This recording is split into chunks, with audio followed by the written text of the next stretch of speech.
श्री स्वामी समर्थ. सर्व स्वामी भक्तांचं श्री स्वामी समर्थ आरती व सेवा मंडळ यांच्यातर्फे स्वागत करतो. कार्यक्रम सुरू करण्यापूर्वी आदरणीय सद्गुरू दादा महाराज, सौ ताई माऊली आणि कुलकर्णी काकांना व्यासपीठावर स्थानापन्न होण्याची विनंती करतो. आपण टाळ्यांच्या गजरात त्यांचं स्वागत करूया. थोडी थंडी जायला पण मदत होईल. जरा जोरात सगळ्यांनी टाळ्या वाजवलं तर थंडीसुद्धा लगेच निघून जाईल. मानानं कमी थंडी आहे. श्री स्वामी समर्थ. आजच्या आरतीचा योगायोग म्हणजे नुकतीच कार्तिकी एकादशी पार पडली. आज सद्गुरूंनी सुचवल्याप्रमाणे आपण पालखीचा दिमागदार सोहळा तर करणार आहोतच, पण स्वामींनी असा एक योग घडवून आणलेला आहे की आजच्या आरतीचे मानकरी हे पंढरपूर स्थित असलेलं कुटुंबच आहे.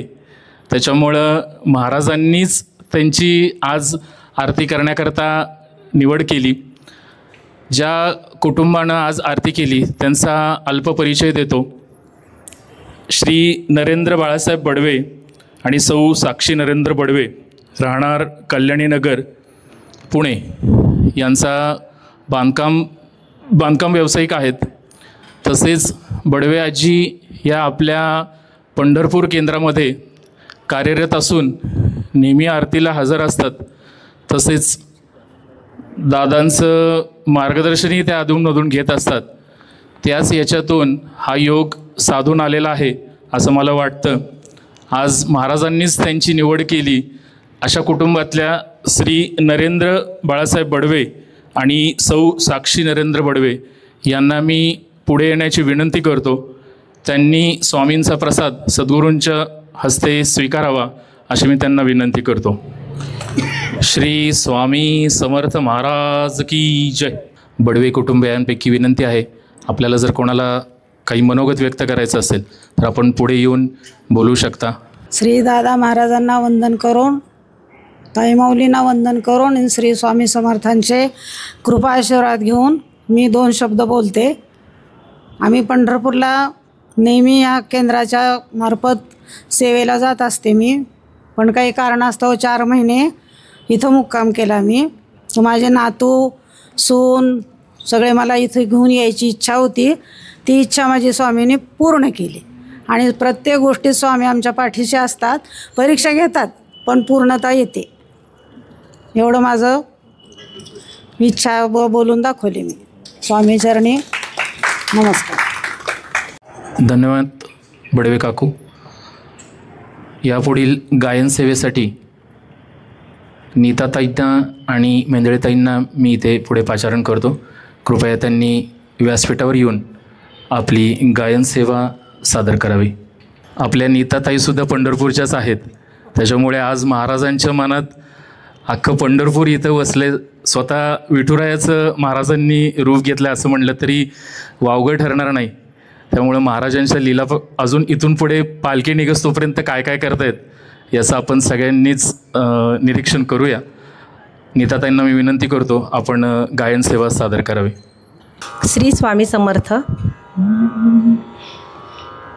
विश्वाचे आर्त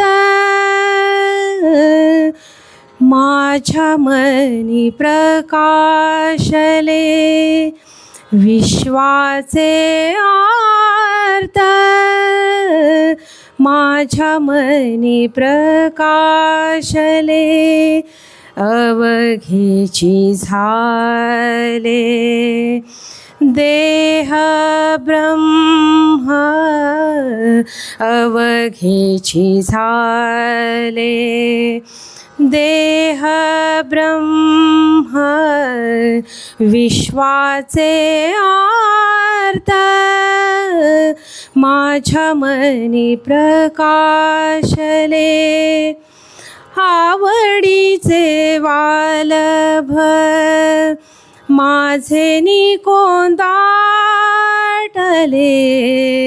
आवडीचे वालभ माझे निकोंदाटले, नवलय देखिले नभाकार गे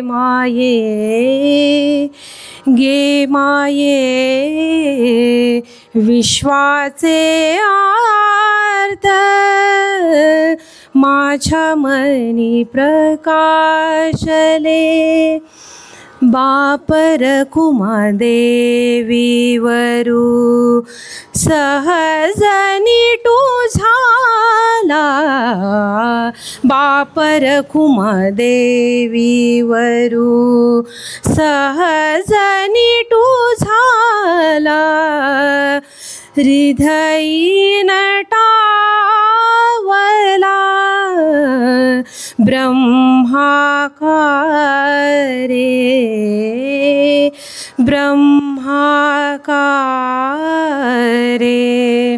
विश्वाचे आर्त माझ्या मनी प्रकाशले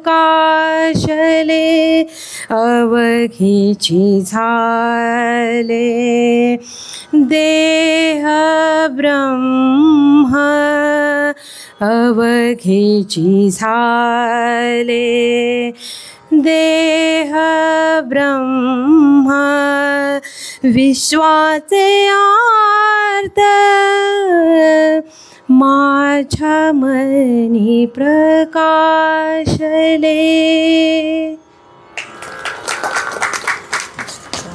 धन्यवाद नीताताई.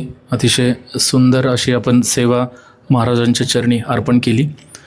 मी मेंदळेताईंना विनंती करतो त्यांनी त्यांची सेवा अर्पण करावी. श्री स्वामी समर्थ.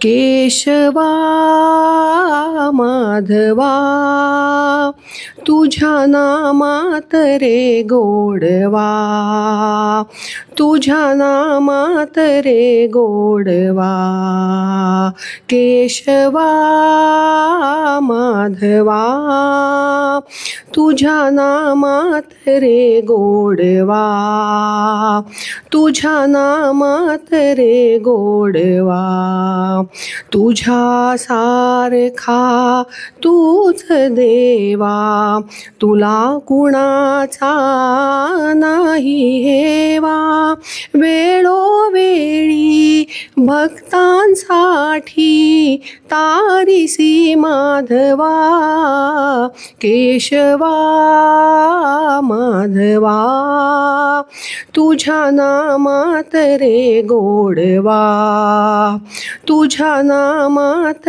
रे गोडवा वेडा होऊन भक्तीसाठी गोपगड्यांसह यमुना काठी नंदा घरच्या गाई हा किसी गोकुळी यादवा केशवा माधवा तुझ्या नामात रे गोडवा तुझ्या नामात रे गोडवा वीर धनुर्धर पार्थासाठी चक्र सुदर्शन घेऊन हाती वीर धनुर्धर पार्थासाठी चक्र सुदर्शन घेऊन हाती रथ हा गुनिया पांडवांचा पळविसी कौरवा केशवा माधवा तुझ्या नामात रे गोडवा तुझ्या नामात रे गोडवा.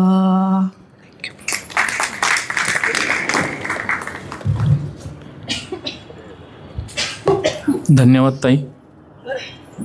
आपली तब्येत ठीक नसताना सुद्धा महाराजांच्याच लीलेनं आपण गायन करीत असताना एकदाही आपल्याला खोकल्याची ढास आली नाही. ही महाराजांचीच लीला असू शकते. अतिशय सुंदर अशी सेवा आपण या ठिकाणी अर्पण केली. मी साक्षीताईंना विनंती करतो त्यांनाही महाराजांच्या चरणी गायन सेवा अर्पण करायची आहे तर त्यांनी आपली गायन सेवा सादर करावी.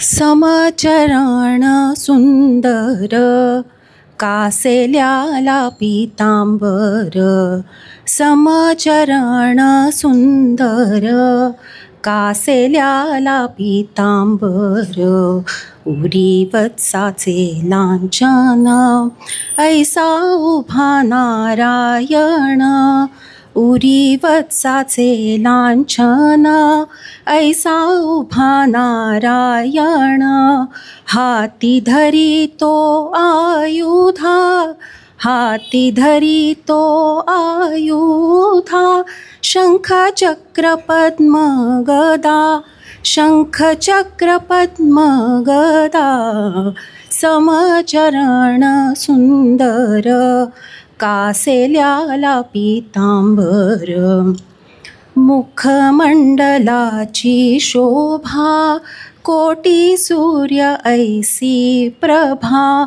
मुखमंडलाची शोभा कोटी सूर्य ऐसी प्रभा काय मागावे आणिक काय मागावे आणिक उभे ठाके मोक्ष सुख उभे ठाके मोक्ष सुख समचरण सुंदर कासेल्याला पीतांबर धन्य झाली माझी भक्ती बोळंगेल्या चारी मुक्ती धन्य झाली माझी भक्ती बोळंगेल्या चारी मुक्ती पसरोनी दोन्ही बाहू आलंगीला पंढरी राहू आलंगीला पंढरी राहू आलंगीला पंढरी राहू समचरण सुंदर. अतिशय अर्थतेनं आपण आपली गायनसेवा महाराजांच्या इथं अर्पण केलेली आहे. पुढच्या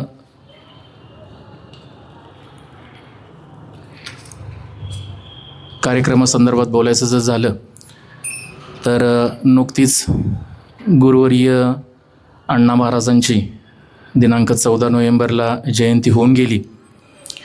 त्यानिमित्त आपलं श्री स्वामी समर्थ आरती व सेवा मंडळ, महाराष्ट्र औद्योगिक विकास महामंडळ आणि समता फाउंडेशन मुंबई यांच्या संयुक्त विद्यमाने नुकताच आपण एक उपक्रम आपलं जे कोकणामध्ये राणेची वाडी हे जे केंद्र आहे इथे हा उपक्रम पार पाडला.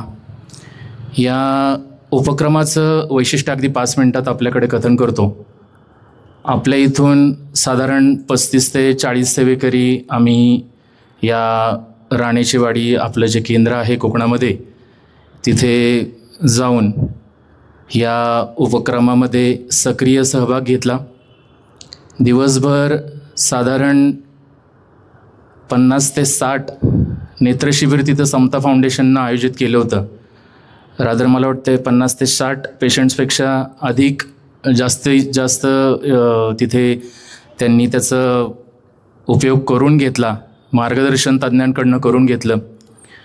तसेच शेतीविषयक जी काही शेतकऱ्यांना माहिती लागते ते महाराष्ट्र औद्योगिक विकास मंडळ याचे अधिकारी तिथे आले होते आणि आपल्या मंडळातर्फे शालेय विद्यार्थ्यांना वही आणि पेन वाटप असा साधारण उपक्रमाचं स्वरूप होतं.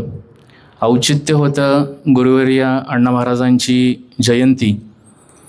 त्यावेळेस तिथे अन्नकोट आणि दीपोत्सव हा कार्यक्रम देखील घेण्यात आला.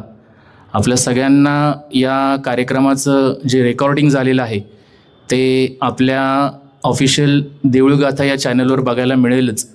सांगायचं तात्पर्य हे की कोकणातलं मंडळसुद्धा आपल्याच बरोबरीने सामाजिक उपक्रम किंवा वेगवेगळे इथून पुढे पण त्यांचे काही जे उपक्रम असतील ते आपण जरूर बघावेत की गावाकडंसुद्धा काही साधनांची कमतरता असताना किंवा काही साहित्य नसताना केवळ महाराजांच्या आस्थेपोटी लोक कशी लोकसहभागातून सेवा अर्पण करतात याचं जिवंत उदाहरण म्हणजे राणेची वाडी आपल्याला म्हणता येईल.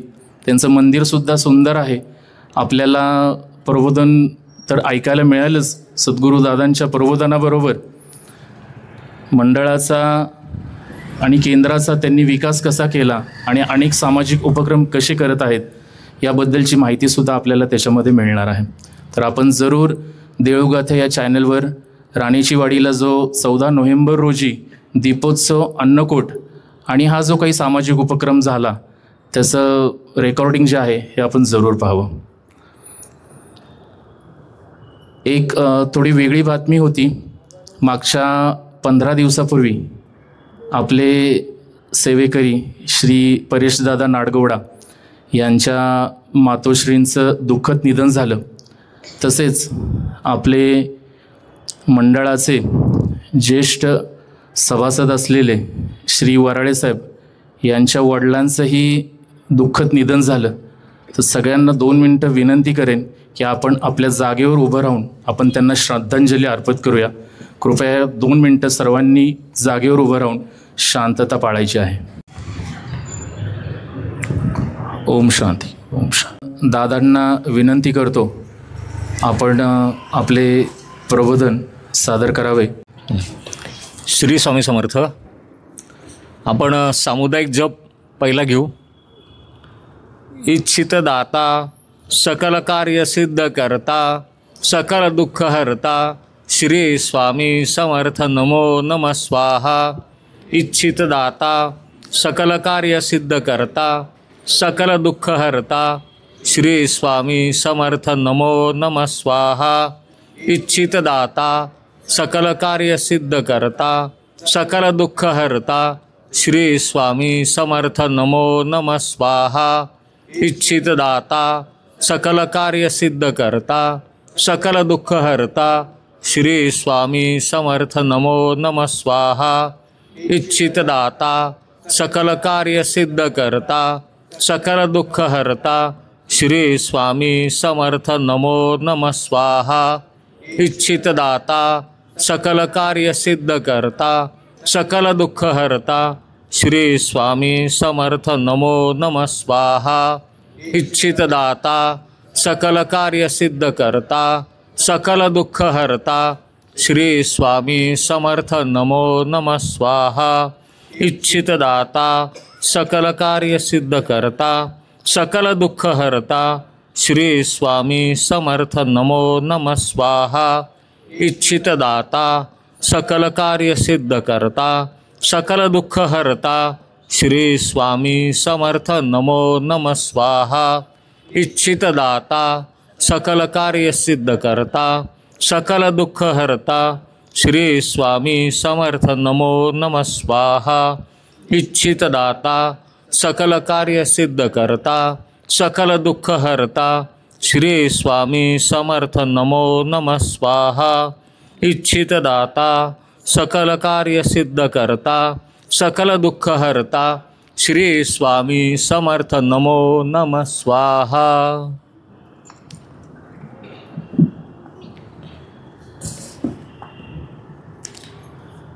श्री स्वामी समर्थ.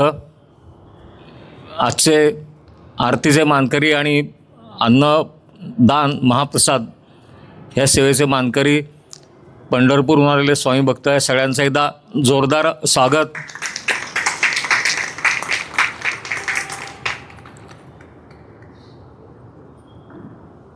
अलंकापुरी पुण्यभूमी पवित्र तेथे नांदतो ज्ञानराजा सुपात्र. तया आठविता महापुण्यराशी नमस्कार माझा सद्गुरु ज्ञानेश्वरांशी. अलंकापुरी, अलंकापूर, अलंकावती, पुढं आळंदीय आणि आता सगळ्यांना माहिती असलेले आळंदी. कार्तिक महिन्यामध्ये ह्या आळंदीला फार महत्त्व आहे. आत्ता नुकतीच एकादशी झाली, आळंदीची एकादशी. म्हणतानाच आपण म्हणतो आळंदीची एकादशी. आळंदीला असं काय मग तिथे? आळंदीला इंद्रायणी नदी आहे, दुथडी भरून वाहणारी इंद्रायणी नदी आहे. आळंदी हे गावच पवित्र आहे पहिल्यापासून. पुराणामध्ये सुद्धा शिवशंकरांनी तिथे तपश्चर्या केली, त्यांची तपोभूमी होती. आणि इंद्रायणी हे नाव ज्याच्यावरून पडलं ते इंद्रदेवांनी तिथे तप तर केलंच, पण अनेक हजारो यज्ञसुद्धा केले. ही इंद्रायणी नदी थोडी भरून वाहती आहे. तिथं भरपूर पाणी, 12 महिने पाणी आहे. कडेला छान घाट बांधलेले आहेत. तिथला वारा कायम भक्तिरसच घेऊन वाहणारा वारा आहे. टाळ मृदुंगाचा तिथे नाद आहे, त्याला अभंगांची साथ आहे. वर्षभर येणारे वारकरी संप्रदाय आहे, लाखो वारकरी तिथे येत असतात. हरिनामाचा गजर आहे, विठूचा गजर आहे. आणि हे सगळं कशा करता, हे कोणा करता येतात? तिथं काय आहे असं? तिथं आहे इंद्रायणी काठी, इंद्रायणी काठी, देवाची आळंदी लागली समाधी, ज्ञानेशाची हो ज्ञानेशाची, इंद्रायणी काठी. प्रत्यक्ष महाविष्णूंचा अवतार, प्रत्यक्ष श्रीकृष्णाचा कार्य अवतार म्हणता येईल असं ज्ञानेश्वर महाराजांचं चरित्र. मुळात त्यांचा जन्मच झाला गोकुळाष्टमीला मध्यरात्री. श्रीकृष्णाचाच अवतार म्हणणे योग्य ठरले. श्रीकृष्णाला एकदा भगवंतानी मानवरूप जेव्हा धारण करतात, ज्या काही हाल अपेष्टा, जी काही संकटं भोगावी लागतात, जशी श्रीकृष्णाला भोगावी लागली तशीच ज्ञानेश्वर महाराजांना पण तेच घडलं. जन्ममृत्यू तर आपल्या हातात नाही आहे. कोणाच्या पोटी आपण जन्म घेतलेला आहे, मग त्याची शिक्षा आपल्याला का, आपण त्याची शिक्षा झाली, त्यांना भोगायला लागली. त्यांनाच नाही, सगळ्या भावंडांना. ते सुद्धा दैवी अंश असून, ज्ञानेश्वर महाराज तर होतेच, श्रीकृष्णाचा अंश होते, पण एक पूर्ण विरक्त, एक त्यागी असं म्हणता येईल असा शिवाचा अवतार ते निवृत्तीनाथ. धीर गंभीर ब्रह्माचा अवतार ते सोपानदेव. आणि मुक्ताबाई ती तर प्रत्यक्ष आदिमाय आदिशक्तीचा ते अवतार चिमुकली असून, जेव्हा नामदेवांना तिने बोध तिने दिला, नामदेवांची सुद्धा जेव्हा कान उघडणी केली, किंवा चांगदेवांना सुद्धा तिने फटकारलं, तो अंश होता म्हणूनच तिला तो अधिकार होता. तो हे सगळे दैवी अंश, पण मानवी देहात आल्यानंतर हा अपेष्टा सहन करणं कर्मप्राप्त होतं त्यांना. निवृत्तीनाथांना तर 10व्या वर्षीच गैनीनाथांच्याकडनं त्यांना अनुग्रह झाला आणि लगेच त्यांनी आपल्या धाकट्या भावाला म्हणजे ज्ञानेश्वर महाराजांना तो अनुग्रह दिला. तेव्हा ज्ञानेश्वर महाराजांचं वय होतं 8. म्हणजे 8 आणि 10 ही काय वर्ष अनुग्रहित होण्याची नाही किंवा साधक होण्याचे नाहीत, खेळण्याचं वय येते. पण हे अवतारच आहेत समाजकार्याकरता, समाजाचा उद्धार करण्याकरता. त्यामुळे ही भगवंताचीच लीला असती. हे एवढं सामंजस्य त्यांना येणं, त्यांच्याकडून हे कार्य करून घेणं, कार्य होणं त्यांच्याकडून. हाल कशावरून होतं ते संन्यासीची पोरं, आईवडिलांनी म्हणजे वडिलांनी जो संन्यास घेतला विठ्ठल पंतांनी, आणि त्याच्यानंतर परत जेव्हा संसारात आले, त्याच्यानंतर तिथला जो काही अधिकारी वर्ग असेल, जे पुढचं घडलं असेल, प्रायश्चित्त घडून सुद्धा त्यांच्यावरती शेवटी नामुष्की आली आणि मग शेवटी मुलांचे हाल सुरू झालेले आहेत. आणि हे हाल जर का तुम्हाला थांबवायचे असतील तर तुम्हाला पैठणला जाऊन शुद्धीपत्र आणावं लागेल, असं आळंदीच्या ग्रामस्थांनी त्यांना सांगितलं. तर निवृत्तीनाथ तर म्हणाले की अरे नाना, आपण ह्या सगळ्याच्या पलीकडचे आहोत, आपल्याला काय गरज आहे पैठणला जायची, आपण शुद्ध आहोत हे आपल्याला माहिती आहे. आपण ह्या सामाजिक बंधनात न पडता आपलं जे ध्येय आहे, जी आपल्याला साधना करायची आहे ती आपली आपण सुरू ठेवू शकतो. ज्ञानेश्वर महाराज म्हणले की तसं नाही दादा, ह्या रूढी परंपरा आपल्याला ह्याच्यात राहूनच मोडल्या पाहिजेत. समाज जसा बरोबर त्या समाज प्रवाहाबरोबर आपण सुद्धा गेलं पाहिजे, पण ते करताना आपल्याला धर्मरक्षण, जे काय गैरसमज असतील, ज्या काय अंधश्रद्धा असतील, त्या आपल्याला ह्या मोडीत काढल्याच पाहिजेत. आपण त्याचं स्पष्टीकरण देऊ. आपण पैठणला जरूर जाऊ. पैठणला जातात तिथल्या त्या सभेमध्ये युक्तिवाद करून प्रसंगी जे आपलं म्हणणं आहे ते पटवून देऊन ती सभा ते जिंकतात. चमत्काराशिवाय नमस्कार नाही म्हणतात. चमत्कार करावाच लागतो. तो चमत्कार त्यांनी त्या पैठणच्या सभेत केला. रेड्याच्या तोंडी वेद बदलून घ्यायचे. आत्मतत्व एकच आहे, जे माझ्यात आहे ते त्याच्यातच आहे, हे त्यांना पटवून द्यायचं होतं आणि ते त्यांनी पटवून दिलं. त्या रेड्याच्या तोंडी त्यांनी वेद बदलून घेतले. शुद्धीपत्र मिळालं, सगळं झालं. तिथून परत येताना ते थांबले नेवास्याला एक मुक्काम पडला त्यांचा. नेवास्याला निवृत्तीनाथाने सांगितलं की नेवासे असं क्षेत्र आहे, जेव्हा अमृत मंथन झालं, रात्रीच्या वेळेला सगळे झोपायच्या वेळेला त्यांनी कथा सांगितली. अमृत मंथन झालं त्यावेळेला इथे अमृत वाटलं गेलं होतं ह्या गावात. त्या गावाची केवढी म्हणजे महती असेल. ज्ञाना म्हणले तू असं का नाही करत, तू ज्ञानामृत वाट ना, देवाने अमृत वाटलं, तू समाजाला ज्ञानामृत वाट ना. गोष्ट अवघड होती. ज्ञानेश्वर महाराज म्हणले की त्याच्याकरता मला स्वतःला उचलून घ्यायला लागेल. माझ्यात जर का काही आलं तर मी समाजाला देऊ शकेन. गुरु कसा असावा, शिष्य कसा असावा, निवृत्तीनाथ गुरु होते, अपेक्षा केलेली आहे, शिष्याने आता पूर्ण करायची जबाबदारी आहे. ज्ञानेश्वर महाराजांनी ध्यान लावून बसले, लगेच रात्रीची वेळ होती आणि त्यांनी परमेश्वराकडे मागणी केली. विश्वाचे आर्त माझ्या मनी प्रकाशू दे, अवघेची झाले देह ब्रह्म. जी शक्ती, जी ऊर्जा, जे तेज तुझ्यामध्ये आहे ते माझ्यामध्ये येऊ देत. आर्ततेने जी लोक विनवणी करतात, जी लोक अडीअडचणीत आहेत, त्यांना त्यातून बाहेर काढायचं सामर्थ्य माझ्यामध्ये येऊ देत. लोकांची आर्तता काय आहे ती मला समजू देत. तुझी शक्ती, तू आणि मी एकच आहोत, हे सगळं घडवू देत, तर मी समाजकार्य काहीतरी करू शकेन, समाज प्रबोधन करू शकेन. आणि त्या रात्री त्यांना साक्षात्कार झाला. प्रत्यक्ष भगवंताने दर्शन दिलं.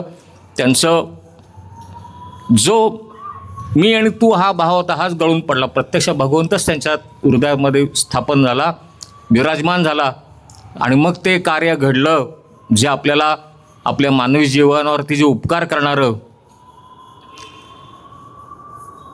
गीतेचा त्यांनी मराठीत भाषांतर केलं. त्याला भावार्थ दीपिका किंवा ज्ञानेश्वरी, आपली जी परमपवित्र हिंदू धर्माची ज्ञानेश्वरी आहे, 9033 ओव्या लिहून झाल्या तिथे नेवास्यामध्ये, त्या मंदिरामध्ये. तोपर्यंत सगळे तिथेच राहिलेले होते. आणि ज्ञानेश्वरी, गीता संस्कृतमध्ये आहे, सामान्यांना समजणं अवघड आहे. ज्ञानेश्वरीमध्ये सगळं त्यांनी उलगडून दाखवलं, कसं वागावं, कसं साधकांनी कसं वागावं, आपलं मन कसं असावं. ज्ञानेश्वरीच्या ओव्या आज इतक्या वर्षानंतर सुद्धा, 700 वर्ष होऊन गेले असतील, हजारो साधकांनी, हजारो संतांनी, हजारो पद्धतींनी समजवून सांगितलेल्या आहेत, समजून घेतलेल्या आहेत, तरी अजून ती ज्ञानेश्वरी तशीच आहे. रोज नवीन नवीन त्याच्या अर्थ निघत आहेत आणि सगळे अर्थ आपल्याला पटणारेच आहेत. कर्मकांडामध्ये गुंतून पडू नका. तुम्ही नामस्मरणावरती भर द्या. तुमच्या मनावरती तुम्ही ताबा मिळवा. मनावरती संयम राखा, धीर धरा. कुठलीही गोष्ट हवी असेल, आपली शक्ती अशी वाया घालवू नका. आणि त्यांनी एक छोटंसं उदाहरण दिलं. ऋणू चुणू रे भ्रमरा, सांडी तू अवगुणू रे भ्रमरा. ऋणू चुणू रे भ्रमरा, सांडी तू अवगुणू रे भ्रमरा ऋणू झुणू रे भ्रमरा, सांडी तू अवगुणू रे भ्रमरा. मनाला भुंग्यासारखं त्यांनी सांगितलं. एक उपमा दिली त्यांनी. भुंग कसा असतो, सगळीकडे फिरत असतो. कमल पुष्पाच्या त्याच्यातले जे परागकण असतात त्या परागकणाच्या ओढीने तर त्या कमल पुष्पामध्ये येतो. कमल पुष्प संध्याकाळच्याला त्याच्या पाकळ्या बंद करतं. आता भुंग्याची परीक्षा असते की जो भुंगा टणक लाकूडसुद्धा जर का तो टोकरू शकत असेल, मग तो कमल पुष्पाच्या ज्या कोमल पाकळ्या आहेत तो कुरतडू शकणार नाही का? पण नाही, त्याला माहिती आहे हे सकाळी परत उघडणार आहेत. तो आपली शक्ती उगत वाया घालवत नाही. तो धीर धरतो. पाकळ्या उघडल्या की त्याच्यातनं तो उडून जातो, बाजूला होतो. ज्या मोहापायी तो तिथे आलेला असतो तेवढ्याच सहजपणे तो अलिप्तसुद्धा होतो. आणि हे आपल्या मनाला जमलं पाहिजे. आपल्या दुसऱ्याचे अवगुण तुम्ही बघू नका, आपल्यातले अवगुण टाका. सहजपणे तुम्ही बाजूला व्हा एखाद्या मोहापासून. ज्ञानेश्वर महाराजांनी हेच त्याच्यावरती भर दिला आहे. फक्त उपमा त्यांनी दिली ती भुंग्याची. अगदी सहज सोपं वाटतं, पण त्याच्या मागे एवढं जर का तत्त्वज्ञान असेल, हे फक्त माझ्या मनाची कल्पना झाली हे असं आहे. अशा अनेक संतांना वेगवेगळ्या पद्धतीने त्यांना ते जाणवलं असेल. ते हे सगळं करताना हे ज्ञानेश्वरीचा जो प्रभाव होता तो जनसामान्यांवरती पडावा, आपलं म्हणणं सगळ्यांना समजावं, भागवत धर्माची पताका संपूर्ण भारतभर पसरावी, हा धर्म सगळीकडं. ज्या रूढी आहेत, अंधश्रद्धा आहेत, त्या मोडून वास्तव काय आहे, भक्ती कशी करावी हे समजावं. त्यांनी नामदेवांना सांगितलं की नामदेव, तुम्ही माझ्याबरोबर सतत राहावं. आपण हा जो माझं जे उद्दिष्ट आहे ते आपण सगळीकडं संपूर्ण भारतभर आपण पोचू. नामदेवांनी ते मान्य केलं. दोघांनाही पायी पायी प्रवास करत संपूर्ण भारत भ्रमण केलं. सगळीकडे ज्ञानेश्वरीचा प्रसार, भक्तिभावाचा प्रसार, कर्मकांड न करता भक्ती कशी करता येईल या संदर्भात मार्गदर्शन. नामदेवांची कीर्तनं व्हायची, ज्ञानेश्वर महाराजांची प्रवचनं व्हायची. आणि हे करत असताना पंढरपूरची यात्रा मात्र कधी चुकवली नाही. पंढरपूरला ते त्या बरोबर आषाढीला ते तिथे जायचेच. पंढरपूरला कार्य उद्दिष्ट आपलं सफल होत होतं. ज्ञानेश्वर महाराज बघत होते भागवत धर्म वाढतोय, रूढी परंपरा अंधश्रद्धा मोडीत निघतायत, कार्य आपलं सफल होत आलंय. जसं अवतार कार्य म्हणतो, एखादा अवतार कार्य संपलं की निघायची वेळ असते. आळंदीला एक दिवस सगळेजण बसलेली, सगळी भावंडं बसलेली असताना ज्ञानेश्वर महाराज सांगतात की दादा, अवतार कार्य संपायची वेळ आली आता. निवृत्तीनाथ म्हणतात म्हणजे तू विचार काय तुझा, आता संपवतो अवतार कार्य, बास म्हणतात. आता समाधी घेतो म्हणल्याबरोबर जशी वीज चमकते, एकदम काडाडकन ते तिघं भावंड एकदम हातरून जातात. 2 मिनटं काय बोलावं काही कोणाला सुचत नाही. मुक्ताबाई तर लहानच असती. निवृत्तीनाथ म्हणतात की ज्ञानदेवा जरा विचार कर, अजून थांब थोडे दिवस, आता नको, आता झालं सगळं काय. आता जे समाजाकडून मिळालं होतं त्याच्यापेक्षा कितीतरी अधिक पट देऊन झालंय म्हणतात. झालं माझं जे उद्दिष्ट होतं, मला जे वाटत होतं. बऱ्याचशा रूढी परंपरा सगळ्या मोडीत निघालेल्या आहेत. लोक भक्तिमार्गाला लागलेली आहेत, नामस्मरणाला लागलेली आहेत. आणि आपला भागवत धर्माची जी पताका आहे नामदेव महाराज समर्थपणे सांभाळत आहेत. ते आता माझं संपलं, काहीच राहिलं नाही ना. मला उद्दिष्ट काय माझ्या जीवनाचं. एकदा निर्णय घेतला की तो माघार नाही. किती वय असेल, 22 वय फक्त. निर्णय घेतलेला आहे. निवृत्तीनाथ म्हणतात एक प्रयत्न करून बघू. मुक्ताबाई तर ती लहान, ती अवखळ, रडत, आक्रोश करत, ओरडत, पण नाहीच. निर्णय ठाम म्हणतात मुक्ती. निवृत्तीनाथ म्हणतात एक काम कर, फक्त पंढरपूरला जा म्हणतात. विठूमाऊलीची तर परवानगी घे. ठीक आहे म्हणतात. त्यांनी परवानगी दिली. त्याने दिवस सांगितला, तो दिवस पक्का. तुम्ही कोणी मला अडवायचं नाही. मग नाही अडवणं म्हणतात. पंढरपूरला येतात. गाभाऱ्यात विठ्ठलासमोर उभे राहतात. आराध्य दैवत आहे आपलं. हात जोडतात, प्रत्यक्ष बोलणी होते देवाची आणि त्यांचं बोलणं होत असतं. परवानगी मागतात विठ्ठला, म्हणतात बापा आता आम्हाला परवानगी द्या समाधीची. समाधीची परवानगी द्या म्हणल्यावर त्या विठू माऊलीचे पण डोळ्यात पाणी येतं.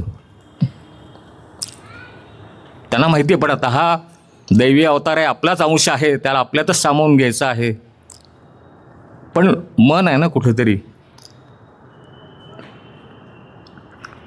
करू म्हणतात, तुझं काय इच्छा असेल. तर म्हणतात जसं तुम्ही आषाढी एकादशीला जसं तुम्ही पंढरपूरला सगळ्यांना आमंत्रित करता, तसं माझी इच्छा आहे की कार्तिकीला माझ्याकडं तुम्ही तिकडं सगळ्यांनी यावं. ठीक आहे म्हणतात, आषाढी एकादशी माझी आहे, कार्तिकातली पहिली एकादशी पण माझी आहे, दुसरी एकादशी तुला दिली, आम्ही येऊ तिथे दुसऱ्या एकादशीला, पारणं पण करू, त्रयोदशीचा दिवस तुझा नक्की. झालं. ज्ञानदेवांना आनंद होतो. त्रयोदशीला भगवंत येणार, बाहेर सगळ्या लोकांना सांगतात कार्तिकीबद्ध त्रयोदशी सगळ्यांनी आळंदीला या, एकादशीलाच या म्हणतात सगळे आळंदीला. विठ्ठलांनी वचन दिलंय आळंदीची एकादशी म्हणून गाजेल, कार्तिकीची कार्तिक महिन्यातली जी बद्ध पक्षातली एकादशी असती ती आळंदीची एकादशी म्हणून गाजेल, सगळ्यांना तिथल्या उपस्थित लोकांना सांगतात आणि आळंदीला माघारी येतात. सांगतात विठ्ठलांनी परवानगी दिली, कार्तिक वद्य त्रयोदशी दिवस सांगितलाय. सोपान आणि मुक्ताबाई त्या क्षणापासून त्यांच्या डोळ्यातल्या धारा काही थांबत नाहीत. ती तर खूप आक्रोश करते मुक्ताबाई. निवृत्तीनाथांना सांगते, दादा तुम्ही तरी सांगा, तुम्ही गुरु आहात, तुम्ही तरी सांगा. एक मन भावाचं आहे, एक मन गुरूंचं आहे. त्यांना माहिती आहे आपण जरी आता सांगितलं की तरी आता निर्णय बदलला जाणार नाही. एक काम करू म्हणतात, नामदेवांना आपण बोलू. नामदेवांना निरोप दिला जातो, पण अंतर्ज्ञानाने हे सगळीकडं तोपर्यंत पसरलेलं असतं. त्या नामदेवांनाही समजलेलं असतं ज्ञानेश्वर महाराज समाधीची वेळ आहे त्यांची झालेली. निरोप मिळतो त्यांना, फक्त दिवस कुठला, त्रयोदशीचा दिवस आहे. मनातनं तेही खसतात थोडे. पण असं आहे, हा दैवी अवतार जसं आपण म्हणतो सगळ्यांना हे मान्य करावंच लागलं. अध्यात्मामध्ये जी लोक नामस्मरणावरती भर देणारी आहेत, आत्ताच जो उल्लेख केला नाडगौडा परिवार आणि वराळे परिवार, त्यांच्यावरसुद्धा ही जेव्हा वेळ आली होती, जे उपजे ते नाशे, जे येणार ते जाणार हे नक्की. पण त्याचा उगाच बाऊ न करता, व्यक्ती गेली मला माहिती दुःख होतं, पण ती परत येत नाही, ते मान्य करावंच लागतं. नाडगौडा परिवार वराळे परिवाराने ते मान्य केलं. परत त्यांचं जे जीवन आहे ते त्यांनी सुरळीत परत सुरू केलं. स्वामी सेवा परत सुरू केली वेळेमध्ये. नामदेव महाराजांनी काय केलं, पंढरपूरला होते पण मंदिरात गेले, विठ्ठलाला सांगितलं माऊली ज्ञानाचा निरोप आला, आता काय करायचं. ते म्हणतात जायचं आपल्याला. विठ्ठल म्हणतात जायचं. प्रत्यक्ष संभाषण होतं नामदेवांचं पण. रखमाईला पण घेतो बरोबर, पण मग कसं येणार तुम्ही. आम्ही तुझ्या हृदयात स्थान, सूक्ष्म रूपाने आम्ही तिथे येतो, नुसत्या मूर्ती इथे राहतील, तुझ्याबरोबर आम्हाला तू आळंदीला घेऊन चल. त्याच्या हृदयामध्ये सूक्ष्म रूपाने विठ्ठल रखमाई दोघंही नामदेवांच्या हृदयात राहतात. नामदेव त्यांच्या मुलांना घेतात मुद्दाहून बरोबर, चारही मुलांना चला म्हणतात, आळंदीला येतात. आळंदीला तोपर्यंत काय होतं, बातमी हळूहळू पसरलेली असती, ज्ञानेश्वर महाराज समाधी घेणार. आणि ज्ञानेश्वर महाराजांचा जो भक्तवृंद असतो की जी त्यांचे जे एक त्यांनी स्वतः वलय तयार केलेलं असतं, त्यानुसार एक आदर्श म्हणता येईल असा तरुण, आपला आदर्श, आपला तरुण गुरु म्हणून सगळ्यांनी मान्यता दिलेली असते. सगळ्या समाजाने त्यांचं मोठेपण स्वीकारलेलं असल्यामुळं हळूहळू गर्दी वाढायला लागते. सगळेच संत मंडळी जी असतात, विसोबा खेचर येतात, गोरोबा येतात, चोखामेळा येतात, सेना महाराज येतात, नरहरी सोनार येतात, सगळ्या जाती जमातीचे संत, त्यामध्ये कुठलाही भेदभाव नाही. त्यांचे अनुयायी, त्यांचे परत सहकारी, आळंदीचे जे काठ असतात इंद्राणीचे, ते हळूहळू भरायला लागतात गर्दीने. वारकरी संप्रदाय जर का आपण बघितला असेल ना, पांढरा पोशाख एक असतो, दोन्ही काठ भरलेले आहेत. समाधीचा दिवस जवळ येतोय. ज्ञानेश्वर महाराज एकदा बघतात, मुक्तेला बोलवतात, मुक्ते. त्यांना थोडासा अभिमान वाटतो ज्ञानेश्वर महाराजांना, आपल्याकरता एवढी गर्दी जमली. पण तो अभिमान कसा, गर्वाचा नाही, आनंद आहे. तो आनंदाचा अभिमान आहे की आपण जे कार्य केलेलं होतं ते आता पूर्ण झालेलं आहे. उद्दिष्ट आपलं सफल झालेलं आहे. एवढी गर्दी जमली माहीत, त्यांचा मनात जी होती गैरसमज असतील, अंधश्रद्धा असतील, ती मोडून पडलेली आहे. ते आपल्या मताशी सहमत आहेत म्हणून ती एवढी गर्दी जमलेली आहे. ती मुक्ते बघ म्हणतात, इवले से रोप लावी आले द्वारी, तयाचा बेलू गेला गगनावेरी, मोगरा फुलला मोगरा फुलला. सगळ्या त्या जमलेल्या गर्दीला मोगऱ्याची उपमा दिली त्यांनी. आता ह्या गाण्याचा अर्थ परत वेगळा आहे. तो एक संपूर्ण गाणं एक वेगळं आपल्याला प्रबोधन करता येईल. पण आता एवढं सांगतो की त्यांना मोगऱ्याची फुलं असा तो बेल आहे, ती खुडली की पाठोपाठ काळ्या असा त्या उमलत जात आहेत. वारकऱ्यांचे लोंडेच्या लोंडे येत आहेत. एक लोंडा पुढं सरकत आहे, मागं दुसरा लोंडा हजर आहे. घाट सगळे भरायला लागलेत, उभं राहायला जागा नाही आहे. एकादशीचा उपास तसं तर कोणालाच सही सुचत नाही. जेवण खाण तर सोडाच, उपास तसाही घडलेलाच आहे. नामदेव महाराज आलेले आहेत बरोबर. त्यांनी लगेच मुलांना पाठवलं समाधीची जागा. विठ्ठलाला विचारलं कुठली जागा आहे, त्या मुलांना सांगितलं ती जागा साफ करून घ्या. त्यांच्या मुलांनी जागा साफ केली. छान असं बेलाची पानं पसरली, तुळशीची पानं त्याच्यावर पसरली, सुगंधी फुलं टाकलेली आहेत. सगळीकडे ती जमीन सारवलेली, आजूबाजूच्या ज्या भिंती सारवलेल्या आहेत, गुहेचं जे तोंड असतं, छोट्याशा पायऱ्या ज्या मोडक्या तोडक्या असतात त्या पण सारून वातावरण प्रसन्न केलेलं आहे तिथलं. 2-3 दिवस हे असंच राहील. हे त्यांच्याकडे जबाबदारी असते. आता हे असंच सगळं सांभाळायची ही गुहा महाराज तिथे असतोपर्यंत. द्वादशीला पारणं घाटावरती सगळेजण उपासाचं सोडायला आणि प्रत्यक्ष विठ्ठल रखुमाई त्याला वाढत असतात. आणि हे दिसत असतं फक्त नामदेवांना आणि ज्ञानेश्वर महाराजांना. आणि मग जो दिवस नको यायला, द्वादशी संपली की त्रयोदशी उजाडलेली आहे. कार्तिक महिना आहे, थोडंसं गार वातावरण आहे सकाळचं. सूर्यकिरणं कोवळं ऊन घेऊन आलेली आहेत. ज्ञानेश्वर महाराजांना अभ्यंग स्नान घालायचे. आता आपण अभ्यंग स्नान म्हटलं तर आपण आपल्याकडं गरम पाणी करतो, सुगंधित द्रव्य टाकतोय. इंद्राणीतलं पाणी आणलं, पवित्र इंद्राणी, त्याचं पवित्र पाणी. मुक्ताबाई स्नान घालते त्यांना, त्याच्यामध्ये सुगंध द्रव्य नाही पडत आहेत. मुक्ताबाईचे अश्रू पडत आहेत त्या बादलीमध्ये. त्या पाण्यामध्ये अश्रू मिश्रित पाण्याने स्नान घातलं जातं आहे. हजारो लोकांचा शोक, त्याचं उठणं त्यांना लावलं जातं आहे. थोडक्यात एकीकडं मुक्ताबाई पाणी घालते, एकीकडं अश्रू डोळे पुसते. बाहेरचं जनसमुदाय त्यांचं तर बघायलाच नको. कोण कोणाची समजूत काढणार, कोण कोणाचा शोक आवरणार. संत मंडळी आपापल्या परीने सगळ्यांना आवरायचा प्रयत्न करतायत. ज्ञानेश्वर महाराजांचा स्नान झाल्यानंतर तो देहसळा कोरडा केला जातो, पण डोळे कोणाचेच कोरडे होत नाहीत. अश्रुधारा कायम, त्यांच्या मनातली जी ज्ञानेश्वरांची मूर्ती आहे तो अश्रूंचा अभिषेक कायम त्याच्यावर घडतोय अजून. सगळं झालं. आता निघायची वेळ आली. निघायची वेळ आली की परत जरा तिन्ही भावन कासावीस होतात परत. कसं आहे, दैवी अवतार म्हटलं तरी परत मानवी देह येतो. मनातल्या भावना दाबून ठेवतात. परत निवृत्तीनाथ त्यांना उठवतात. एक हात निवृत्तीनाथ धरतात, एक हात नामदेव महाराज धरतात. त्या झोपडीच्या बाहेर, आश्रमाच्या बाहेर येतात. बघतात तर दुतर्फा सगळी गर्दी जमलेली आहे. दोन्हीकडं कुठेही त्यांना बघावं तिकडे सगळे वारकरी, टाळ मृदुंगाचा गजर चालला आहे, विठ्ठल नावाचा गजर चालला आहे, अभंग सुरू आहेत. आणि जो तो आता प्रत्येक जण येतोय पाय पडायला, ते धडपड त्याची सुरू आहे. त्या गर्दीत सुद्धा प्रत्येकाला असं वाटतं की चरणांवरती वंदन करायला मिळावं, प्रयत्न तर करू. एवढं असून कुठेही गर्दी, त्या गोंधळ नाही, कुठलाही आरडाओरडा नाही. शांततेत चालू आहे, रडारडी सुरू आहे, हुंके चालू आहेत.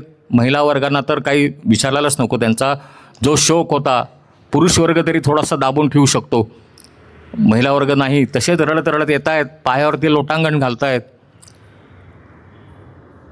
ज्ञानेश्वर महाराज अगदी स्मित वदनाने सगळ्यांना आशीर्वाद देत आहेत. एक आत्मविश्वास, एक तेजपुंज एखादा ज्योत चाललेली आहे, अशा पद्धतीने ज्ञानेश्वर महाराज चाललेले आहेत. एवढी गर्दी सगळीकडं, कुठेही काही न होता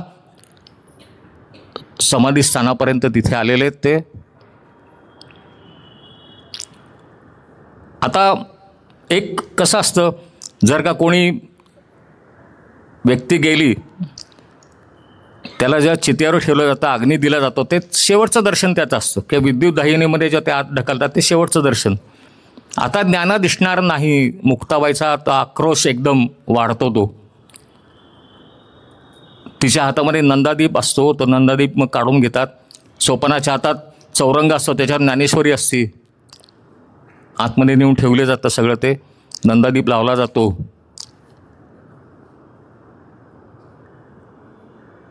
आतमध्ये गेल्यानंतर भाऊ आपला कधीच दिसणार नाही. निवृत्तीनाथांना त्यांना सांगतात नामदेव महाराज की तू त्याला आतमध्ये घेऊन जा.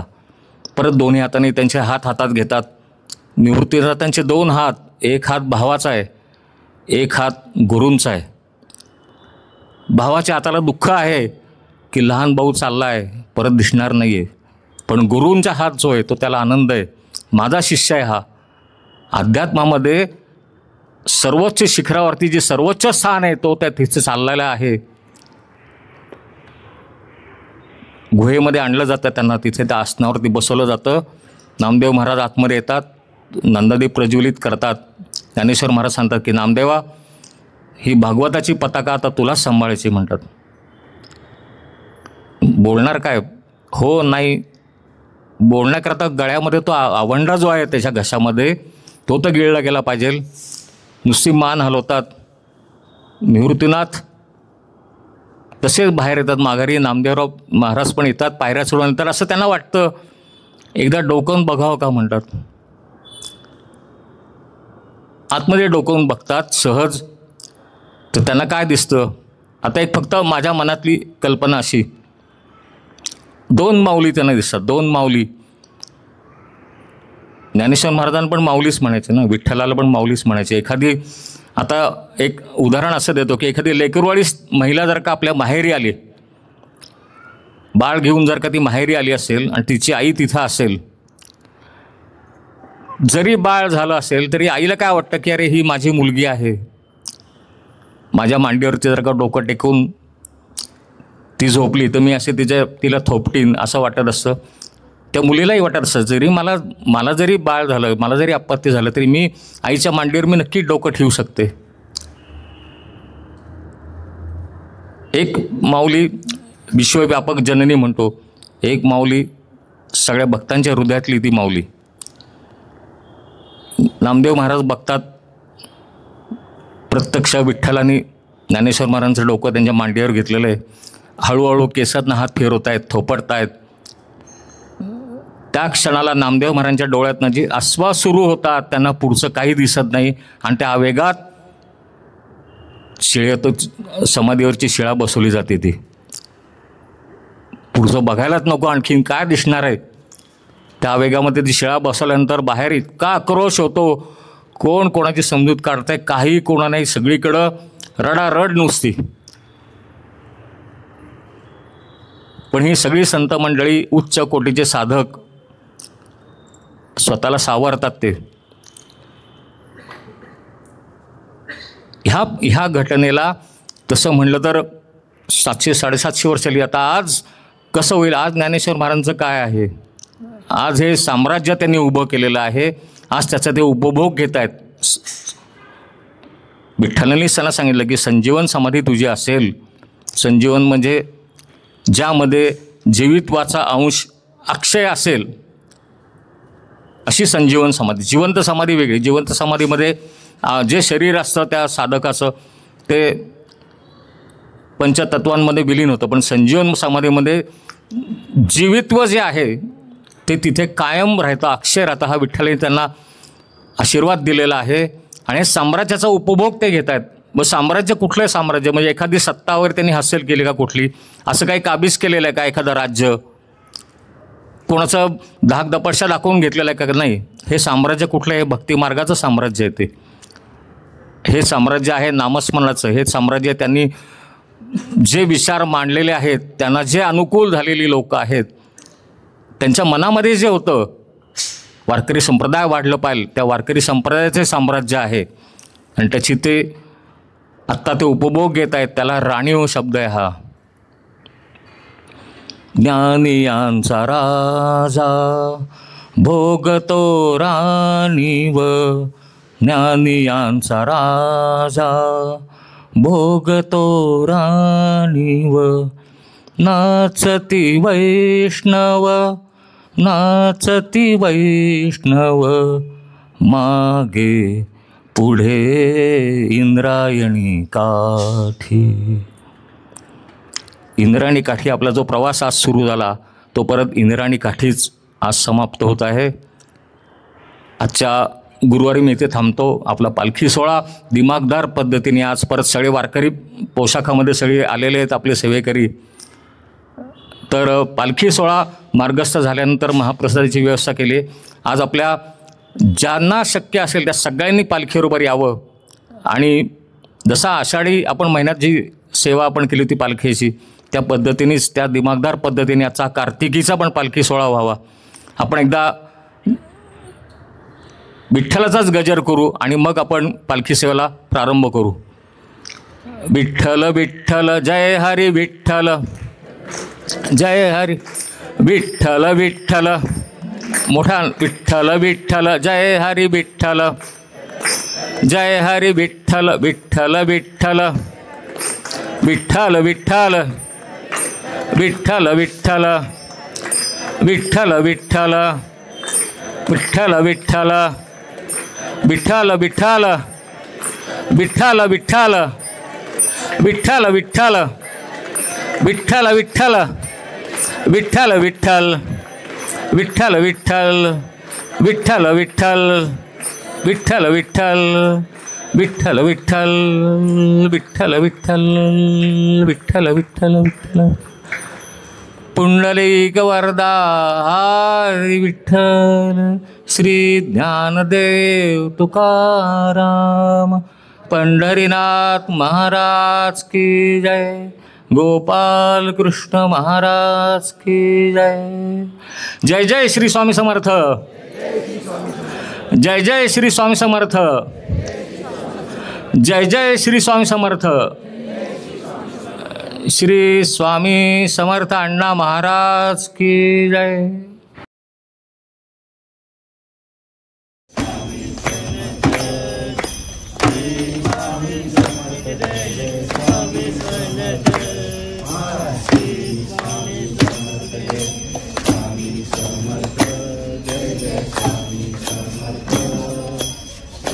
स्वामी समर्थ जय जय स्वामी समर्थ.